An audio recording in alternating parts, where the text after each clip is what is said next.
Vous connaissez son nom, vous l'avez chanté étant petit. Le bon roi d'Agobert avait mis son futal à l'envers.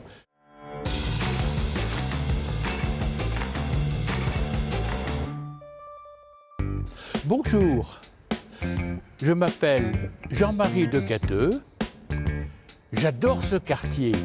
Le quartier de la Boucherie, c'est un des joyaux de la ville de Limoges. Et vous me feriez plaisir en me suivant pour le visiter. Cette chapelle, bon, elle est magnifique, avec cette colonne en pierre tendre qui a été sauvée par les bouchers. Par contre, regardez derrière ce monument qui fait notre joie. La chapelle, elle a 546 ans. Et ma joie vient du fait que l'immeuble qui est derrière s'écroulera avant elle. Nous allons remonter donc la partie haute de la rue de la Boucherie, rue dans laquelle il y avait 56 boucheries. Non, 57, ça fait rien. Là, vous avez une petite rue, rue Huchette, qui amène place des barrerettes, des petites barrières, où étaient entreposés les animaux que les bouchers étaient allés acheter dans les fermes environnantes de Limoges.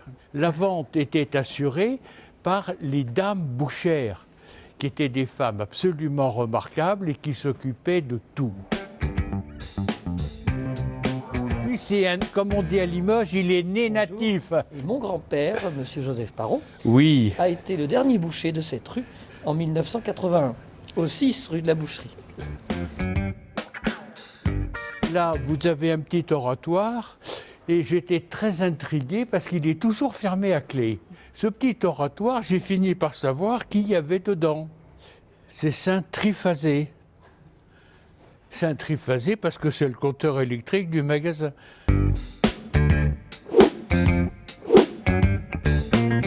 On arrive au hall central et à la frise de porcelaine qui est absolument remarquable. Chacune de ces plaques de porcelaine de la frise sous l'avant-toit représente quelque chose qui est à vendre dans les halles. Le gibier à poil, le gibier à plumes, les poissons d'eau douce, les poissons de mer. Voici place de la Motte avec quelque chose d'absolument remarquable.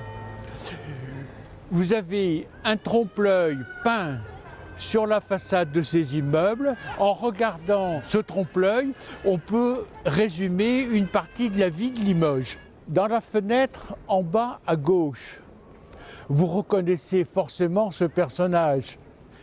C'est un auguste personnage. Il est né à 150 mètres d'ici. Son frère Jean, cinéaste, donc vous avez bien reconnu Auguste Renoir.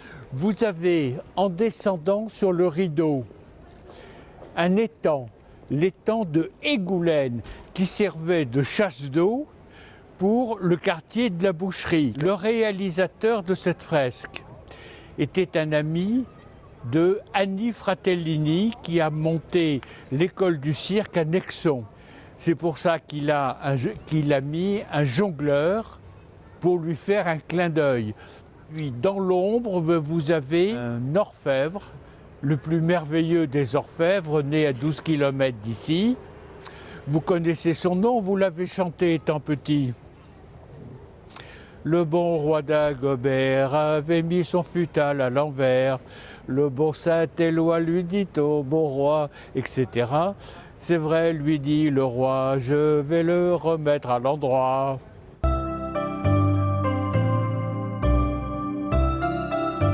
Pour avoir un grand caniche, vous l'arrosez au pied pour qu'il pousse bien. Non, c'est bien ça.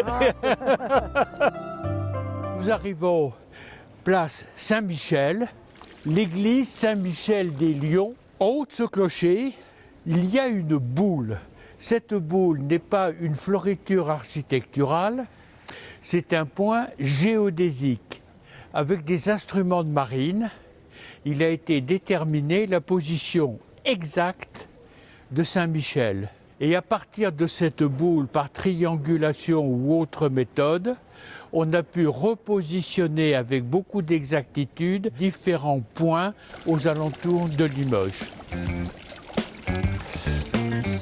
J'espère que cette visite vous aura plu. Si c'est le cas, vous contactez l'Office du tourisme et vous aurez peut-être la chance ou la malchance de tomber sur le barbu, bavard, impénitent.